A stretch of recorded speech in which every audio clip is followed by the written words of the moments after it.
It just got real. The Oklahoma Sooners have their 2024 opponents for the SEC. We'll tell you what we love, what we hate on today's episode of Locked On Sooners. You are Locked On Sooners, your daily podcast on the Oklahoma Sooners, part of the Locked On Podcast Network, your team every day.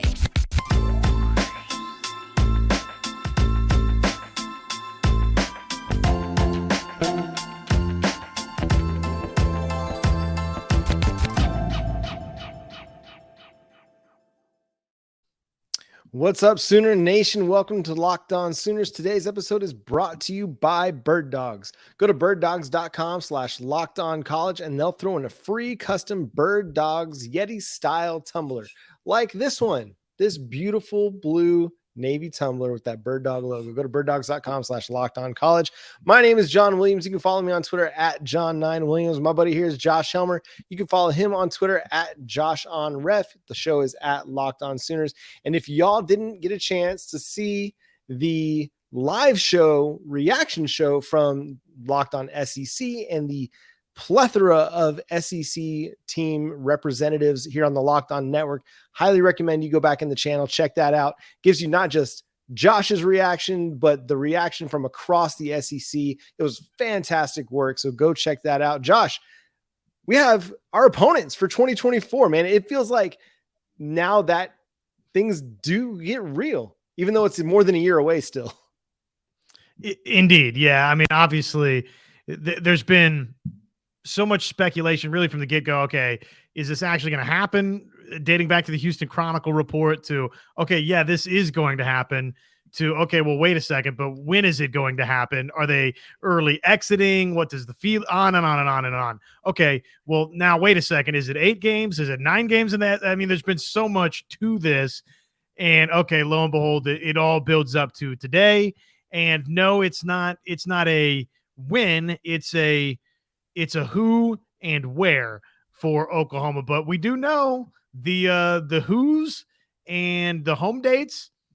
Pretty exciting, and I thought somebody put it well out there. I forget who had this tweet, and probably multiple people had it. But Iowa State, TCU are your headlining home games, arguably in 2023. How about, I don't know, Alabama, South Carolina, Tennessee as your headlining home games in 2024. It's like, hi, welcome to the party.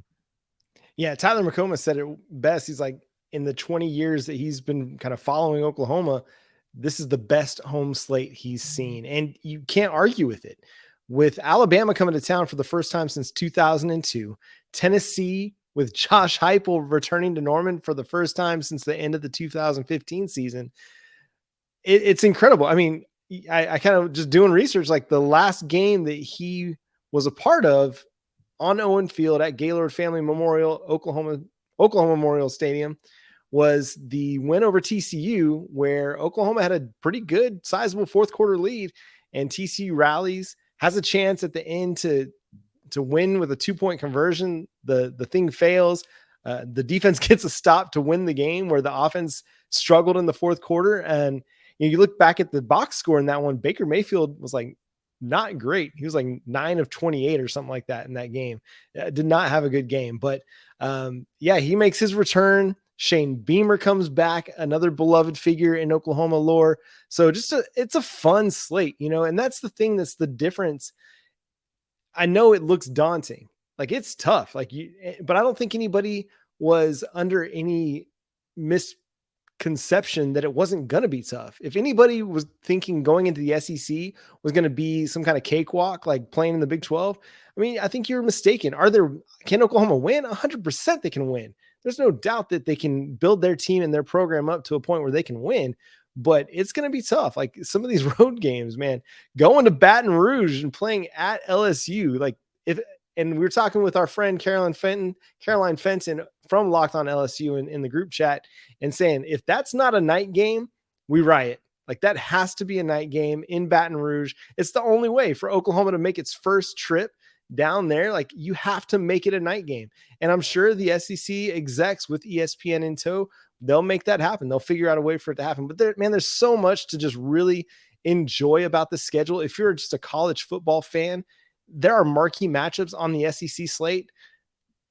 They'll set it up to where they'll have one every single week that the SEC can promote. And maybe there'll be weeks where it's multiple, or even one that's like a great 11 a.m. kick, a great 3 o'clock kick, a great 7 o'clock kick, where you just get back to back to back all day long of fantastic football, man. You look at the schedule now, or at least the opponents, now that we have them outlined, and this is what it was all about: getting marquee matchups on your slate on a regular basis. Does it make it more tough? Absolutely, it makes it more tough, but it makes it a whole lot more fun too. I couldn't believe in the reveal portion of the show that one of Dusty Dvoracek's first reactions was, "Oh, I don't know if this is going to go over well with Oklahoma fans. This is really, really challenging." Dusty, this is what Oklahoma fans wanted. This is what everybody signed up for, was this opportunity for Oklahoma to play in Alabama and host in Alabama, to welcome Josh Heupel back, to have South Carolina in Norman, to have all of that in conjunction with the Texas game in the Cotton Bowl. Okay, only the 3 home dates, that to me, if you were an OU fan that said 8 versus 9, no big deal. Well, that part, I think maybe that part sinks into Oklahoma fans a little bit, that now all of a sudden you see the reality that because the OU Texas game is a neutral site game, when you're the home team, that part kind of stinks from a scheduling standpoint, that now all of a sudden you only get 3 of these SEC opponents in Norman on that given year, as opposed to 4 every other year if you had a 9-game conference schedule, or in the years under the 8-game format where you are the road team in the OU Texas game. But outside of that, man, I mean, isn't this what we wanted? You get to reignite the Missouri rivalry, if you call it a rivalry, or the series, if that's what folks are more comfortable saying. You get a trip to the Grove, which, hey, let's give credit where credit's due. That is a program that is historically probably playing its best, most consistent football right now. So that is not your typical historic trip to the Grove. That's a more challenging trip to the Grove than it has been over the course of, the Rebels' history. Auburn, obviously Jordan Hare. Anytime you go there, it's probably going to be challenging, even if Auburn isn't necessarily going to be good that season. And they might be. We don't know. Time will tell on that front. LSU, of course. Death Valley looks like a daunting trip. But again, this is what Oklahoma fans wanted, right? I mean, this is what you signed up for, this opportunity to sell recruits that you get to come compete against and pitch yourself against the biggest, the best, the biggest, the baddest, the best, and you get to find out where you stand in terms of an NFL draft future. So to me, I love it. The fact that it's challenging. I saw some out there were comparing it to the Texas schedule, which I guess is natural, John, just given that it's Oklahoma and Texas that are joining. And sure, Texas's slate I don't think is as challenging top to bottom as Oklahoma's, because, well, you've got Vanderbilt on it, and Mississippi State at home looks to me easier maybe than anything on paper that Oklahoma gets in Norman. But it's not an easy slate. Texas still has to welcome in Florida, Georgia, Kentucky, similarly to South Carolina or Ole Miss on Oklahoma's schedule. That's a program that, contrary to kind of its football history with Mark Stoops, is playing its best football right now. Road trip to Arkansas, not easy at all. Road trip to Texas A&M, not easy at all. So yeah, Texas's slate is probably easier than Oklahoma's, but again, to me, this is what you signed up for. It's awesome. It's great. Yeah, and schedule equity was always going to be difficult. Like figuring out a way to make everybody's schedule look nice, line up well, to where everybody's playing the same strength of schedule. That was going to be nearly impossible to figure it out. But I feel like Oklahoma's is going to be manageable. You're having South Carolina potentially without Spencer Rattler at quarterback. Yes, you have to go to Columbia and play Missouri. Yeah, you got to go down to the Grove and play Ole Miss, which who knows who the quarterback's going to be at Ole Miss. They've just brought in like 4 guys through the portal this year. So who knows what Lane Kiffin's going to be rolling out there in 2024. So, I mean, there are definitely tough matchups and tough places to play. And I think that's going to be the biggest thing is Oklahoma's going from playing in the Big 12 where stadiums are closer to 50,000 to stadiums that are closer to 80, 90,000.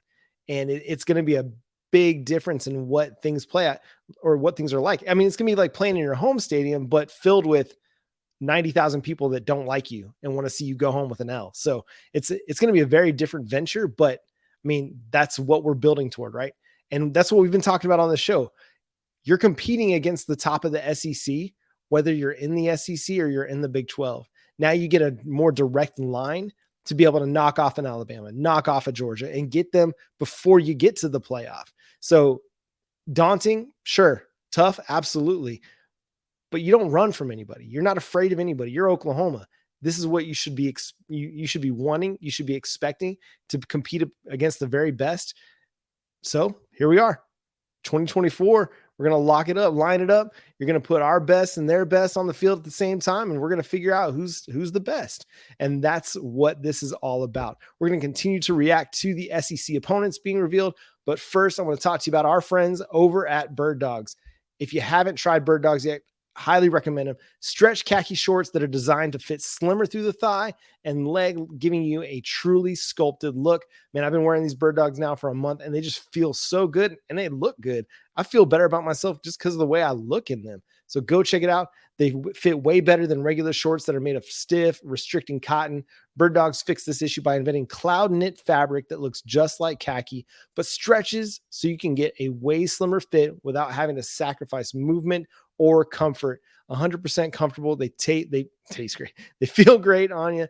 Birddogs uses anti-stink sweat wicking fabric that keeps you cool and dry all day long.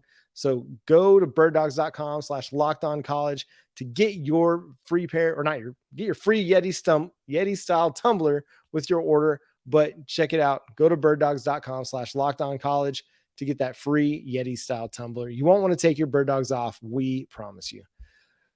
So Josh, favorite matchup, just initially on the surface of the way things look right now. Obviously, you can't necessarily project what everybody's going to look like a year out, but as things look on paper right now, what's your favorite matchup? I mean, it's obvious. It's the low-hanging fruit. It's Alabama. Come on, Alabama in Norman. Incredible. This is what everybody wanted, was a chance for Oklahoma to host either Alabama or Georgia.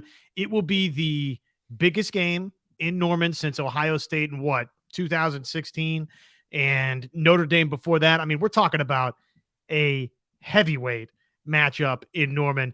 And the way this thing is going, the fact that Georgia isn't on this schedule tells me that, I mean, you got a chance maybe to host Georgia the following season or Florida the year after that. So it's just, we're seeing now with our eyes what an SEC schedule can look like and can mean for Norman. And obviously you got South Carolina and Tennessee too, and those are exciting. But to welcome in Alabama, who's won all these national championships, and it will be very natural for Oklahoma fans to see a lot of themselves in Alabama fans and in the Alabama program. There's going to be that natural likeness between the two, that it's equal footing for Oklahoma, and that's not always the case with a lot of programs in college football. Alabama's one of them, and because of who Alabama's been the last 15 years under Saban, I mean, you could say LSU on the road, but I mean, look, it's Alabama and Norman.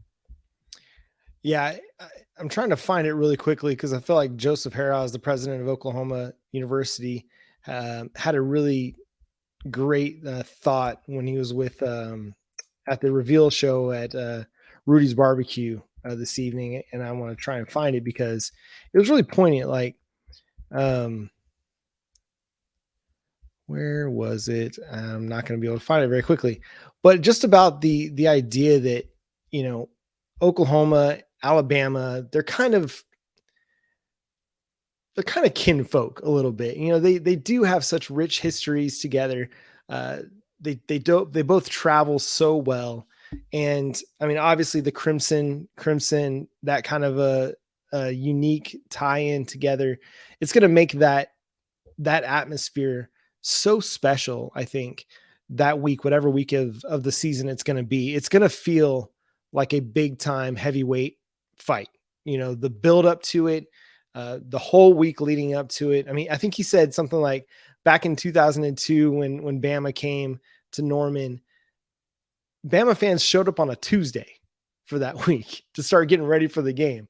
So it's an incredible opportunity for Oklahoma to one, really benefit and Norman to benefit financially. I think Eddie Radosevich, a Sooner Scoop, had just a great line. Just not only is this great for the sport, but it's going to be really, really good for the city of Norman as well to have the Crimson Tide coming into town and what that means just for the local economy. So it's big time across the board. I'm stoked about that LSU matchup in Baton Rouge. I know it's going to be a tough one, but it's just going to be a lot of fun. I mean, Oklahoma's never been to Baton Rouge. They've never played a game there. LSU's never played in Norman. So the fact that we're starting to get these things, kind of the ice broken a little bit, Oklahoma and South Carolina have never played. If you can believe that, like that's incredible to me that you've got two programs that have been around forever and they've never played a football game against each other, even a bowl game. But yet here we are, we're going to get Oklahoma and South Carolina for the first time on a football field together, which to me, I love that kind of stuff. I love the idea of renewing the matchup with Missouri. You've played each other 96 times, 96. That's a game that should be happening regularly. There's too much history, even though it's a Bedlam-like thing and Oklahoma dominates the series.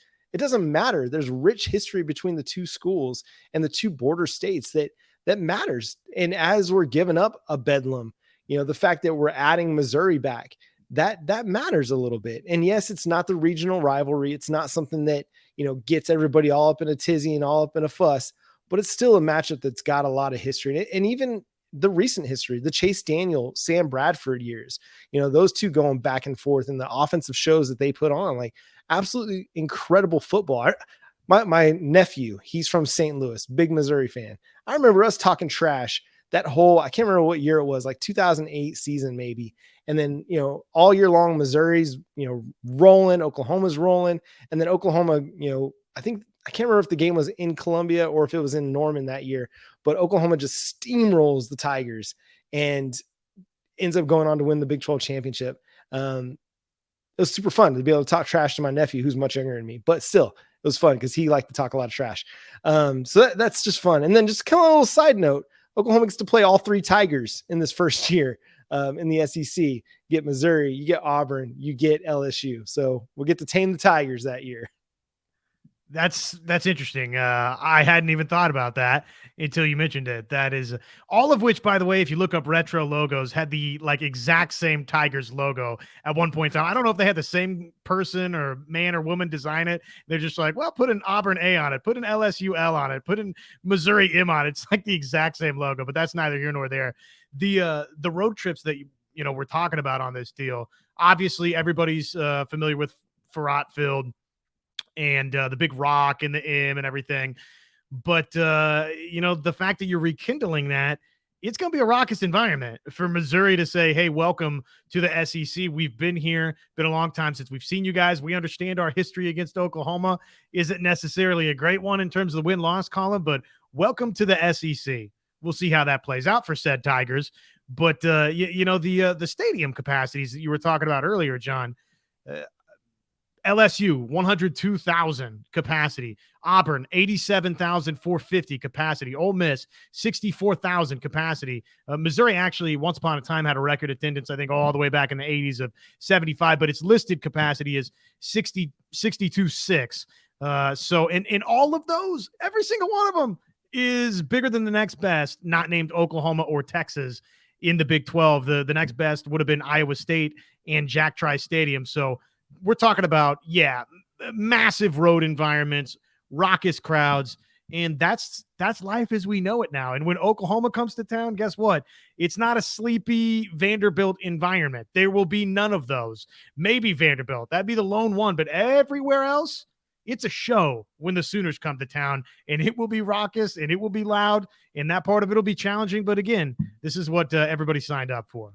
Yeah, and it doesn't matter if your team is 3-3, 4-4. Those fans are showing up and they're showing out and they're showing up early to get going too. And what's intriguing to me is, or still fascinating to me, is how the city of Norman sent representatives from their city council and leadership from the what's the business bureau? What's that called? I can't remember what that's called, but the Chamber of Commerce out to these different SEC cities to see what it looks like on a game day experience.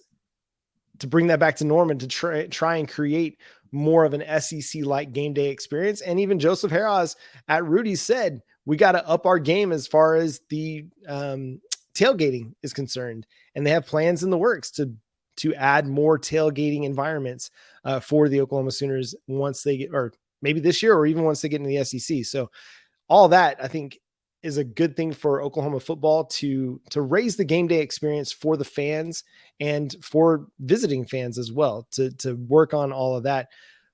But Josh, as much as we enjoy this, there's something missing here, and it's the Arkansas Razorbacks.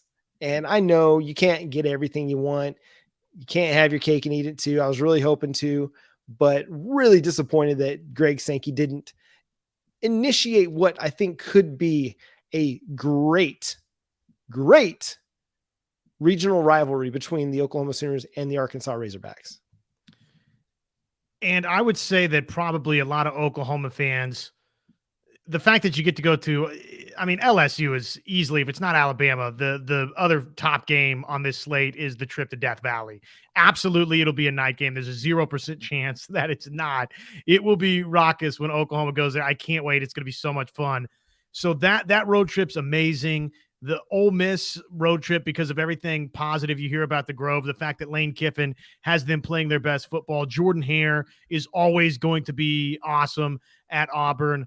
And yet, you know, if not Arkansas, just because of the history with A&M, a road trip back to the 12th man, maybe rekindling that right out of the gates would have been fun. And yet, look, there's not a ton for me that I look at and I say, okay, it's missing and I'm upset about it. Yeah, I think in a perfect world, Arkansas, I agree with you right off the top, would be on this schedule. Said as much on the Locked On SEC podcast for right here on the Locked On Network, but it is what it is. I do think there were some breadcrumbs left here that if and when this thing goes 3-6-6, it seems like Sankey and the SEC is telling us, no, Oklahoma, it will not be Arkansas as one of your permanent three if and when we get to that point.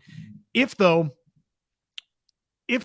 the breadcrumbs were laid here and the permanent opponents are on this schedule, I mean, is it Texas, Missouri, and LSU? I mean, are those the permanent three if and when we go 3-6-6? Are they on this schedule? Did they leave A&M off? Is that still a possibility with Arkansas? I mean, to me, if we talk about what's missing, well, maybe that's not, hey, just specifically what's missing off the schedule, but that's a detail from today that I feel like is missing. Who are these permanent opponents for everybody, and what would that look like if and when we get to 3-6-6? Or maybe it's one of those that this year we get one of them, next year 2024 we get one of them, 2025 we get the other one of them. We know Texas is going to be on the schedule every single year. That is a given. But yeah, Missouri, could be Arkansas, could be LSU. Florida was even rumored at one point. I mean, it wouldn't surprise me to see an East Coast team to be one of the permanent rivals, just to, provide that boost a little bit every year to, hey, Gainesville, you're going to get Oklahoma every other year. Norman, you're going to get the Gators every other year. And it provides a little bit of buzz from a region that wouldn't necessarily get Oklahoma every other year. So could be fascinating on that front. So, man, there's so much that's fun about this that, man, it's going to be kind of hard to kind of go through the Big 12 this final season without looking ahead too much to the SEC, because that's just right around the corner. And so much of what happens in the 2024 recruiting class is going to impact Oklahoma's future in the SEC. And we'll cover that with Champ U Barbecue coming this weekend. We'll kind of get a little bit of a preview of that on our next show, but then also recap it after the weekend occurs. Josh has got one more thing that he wants to touch on for sure before we get out of here. And Brent Venables said something that I saw our man Shehan J. Araja responding to, asking, well, wait a second, why would Brent Venables say that? I think that has to be top of the topics list for us going forward here on Locked On Sooners. So in a little bit of a tease on that, Brent Venables basically said, I like this schedule, and if this or that happens, I think we're winning 10 games or can win 10 games. And we got to dive into it. I thought the response from Shehan was interesting. And, you start talking about, well, this is the final lap around the Big 12. that part makes it kind of intriguing when your head ball coach makes that sort of comment. And I agree with you, coach, but that's for another episode, I suppose. That's right. Say it with your chest, coach. Say it with your chest. We'll talk about that on tomorrow's show of Locked On Sooners, as well as get ready for Champ U Barbecue. Potential big time weekend for the Sooners on the recruiting front. But he's Josh Helmer. Follow him on Twitter at JoshOnRef. I'm John Williams. You can follow me on Twitter at John9Williams. The show is at Locked On Sooners. Make sure you subscribe to the show wherever you get your podcasts and on YouTube. Hit that notification bell to let you know when new episodes drop. Get your Birddogs at birddogs.com/lockedoncollege to get that free Yeti tumbler. Until next time, he's Josh. I'm John. Boomer Sooner.